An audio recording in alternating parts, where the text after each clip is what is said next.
രാഹുൽ ഗാന്ധി ഇപ്പോൾ ആലപ്പുഴയിലെ പ്രചാരണ പരിപാടിയിൽ പങ്കെടുക്കുകയാണ്. തത്സമയ സംപ്രേഷണത്തിലേക്ക്.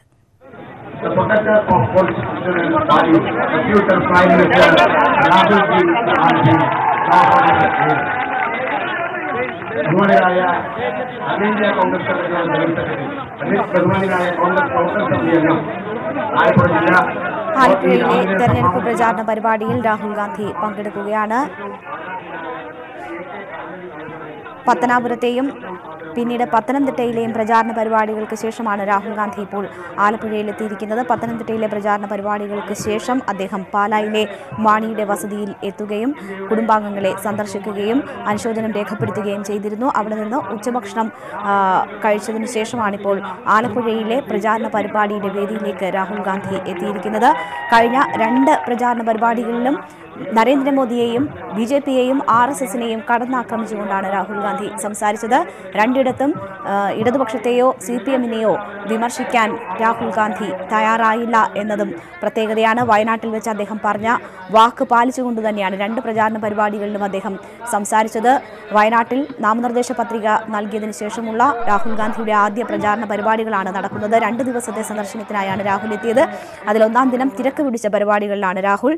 ആലപ്പുഴയിലെ പ്രചാരണ പരിപാടിയിൽ അല്പസമയത്തിനകം തന്നെ രാഹുൽ ഗാന്ധി സംസാരിക്കും. അവിടെ നിന്നും VV വിനോദ് വാർത്തയുടെ വിശദാംശങ്ങളുമായി ചേരുന്നു. വിനോദ്, രാഹുൽ ഗാന്ധി പ്രചാരണ പരിപാടിയിൽ പങ്കെടുക്കുകയാണ്. മുതിർന്ന നേതാക്കൾ AK ആന്റണിയെ പോലെയുള്ള നേതാക്കൾ ഉൾപ്പെടെയുള്ളവരെ നമുക്ക് അവിടെ കാണാം. എന്താണ് അവിടെ നിന്നുമുള്ള വിവരങ്ങൾ? ആലപ്പുഴയിൽ കോൺഗ്രസിനും UDFനും വലിയ ആവേശം പകർന്നു തന്നെയാണ് രാഹുൽ ഗാന്ധി ഇവിടെ എത്തിയിട്ടുള്ളത്.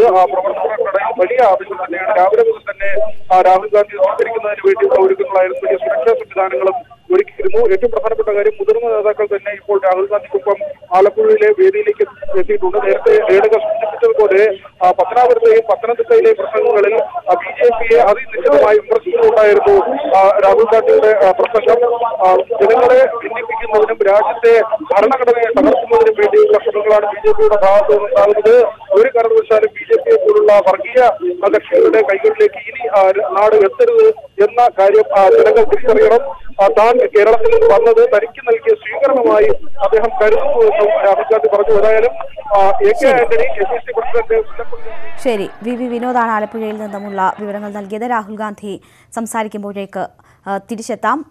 ആചാര സംരക്ഷണത്തിനൊപ്പമാണ് കോൺഗ്രസ് എന്ന് രാഹുൽ ഗാന്ധി പറഞ്ഞു. ആരുടെയും വിശ്വാസത്തെ വേദനിപ്പിക്കാൻ കോൺഗ്രസ് ഇല്ല. പത്തനംതിട്ടയിലെ തെരഞ്ഞെടുപ്പ് യോഗത്തിലാണ് ശബരിമലയെ നേരിട്ട് പരാമർശിക്കാതെ രാഹുൽ വിശ്വാസ സംരക്ഷണത്തെക്കുറിച്ച് സംസാരിച്ചത്.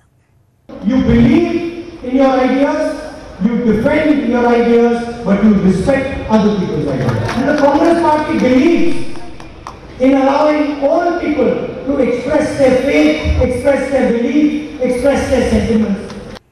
CPMനോട് നന്ദി പറഞ്ഞുകൊണ്ടായിരുന്നു രാഹുൽ ഗാന്ധിയുടെ തെരഞ്ഞെടുപ്പ് പ്രചാരണ പരിപാടികൾ ആരംഭിച്ചത്. CPMനെയും സംസ്ഥാന സർക്കാരിനെയും വിമർശിക്കാതെ BJPക്കെതിരെ ആഞ്ഞടിച്ചായിരുന്നു പ്രസംഗം. കേരളത്തിൽ നിന്ന് ഡൽഹിയിലെത്തുമ്പോൾ കോൺഗ്രസിലും CPMലും വിശ്വസിക്കുന്നവർ ഉൾപ്പെടെ എല്ലാവരുടെയും പ്രതിനിധിയായിരിക്കും. കേരളം എന്താണെന്ന് അറിയാതെയാണ് അമിത്ഷാ വിദേശ രാജ്യത്തോട് ഉപമിച്ചതെന്നും രാഹുൽ ഗാന്ധി പറഞ്ഞു. Thank every single Keralite, regardless of whether he is in the Congress, CPM or any other party. I want to thank every single Keralite for giving me the honor, allowing me the honor to represent your voice. വയനാട്ടിൽ നാമനിർദ്ദേശ പത്രിക കൊടുത്ത ശേഷം പറഞ്ഞ വാക്കുകൾ അക്ഷരാർത്ഥത്തിൽ പാലിക്കുകയായിരുന്നു രാഹുൽ ഗാന്ധി.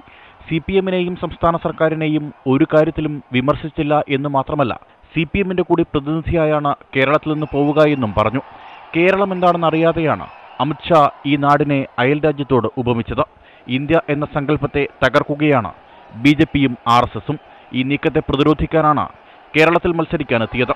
ഈ അവസരം ഒരു വലിയ ബഹുമതിയാണ്. I am fighting an election from Kerala and I want to tell you, it is an honor for me to be fighting to represent the people of this. And with humility,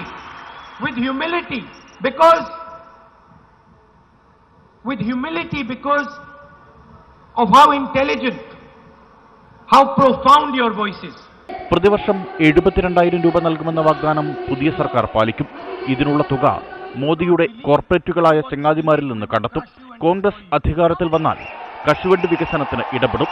വ്യവസായത്തിൽ ബന്ധപ്പെട്ട ആളുകളുമായി ചർച്ച നടത്തും. ഇതിന് സംസ്ഥാന സർക്കാരുമായി ചേർന്ന് പ്രവർത്തിക്കുമെന്നും രാഹുൽ ഗാന്ധി പറഞ്ഞു. ഇന്നലെ രാത്രി തിരുവനന്തപുരത്തെത്തിയ രാഹുൽ രാവിലെ 10 മണിയോടെയാണ് സംസ്ഥാനത്തെ മാരത്തോൺ പ്രചാരണം ആരംഭിച്ചത്. ശ്യാം ദേവരാജ്, ന്യൂസ് 18, പത്തനാപുരം.